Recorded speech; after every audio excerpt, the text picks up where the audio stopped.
discuss using modules for further code segmentation with the subtitle Streamlining Large Codebases with Modular Segmentation in Sheerpower.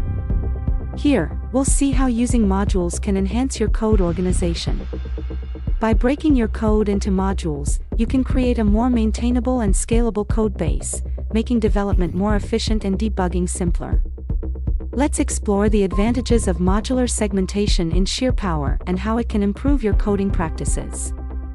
In large codebases, organizing code into modules can significantly enhance maintainability and scalability. Let's explore how to use modules in Sheerpower for better code segmentation. Let's say we have an include file containing dozens of routines related to tax calculations.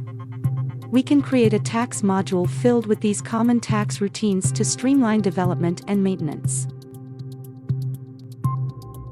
To use this module, include it in your main source code using the %include directive. Data and routines within the module are then referenced by prefixing their names with the module name and a dot.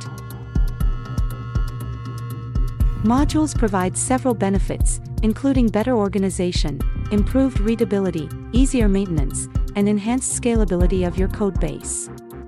Using modules in Sheerpower is a powerful way to organize and maintain large code bases. By modularizing your code, you create a scalable, maintainable, and efficient development environment.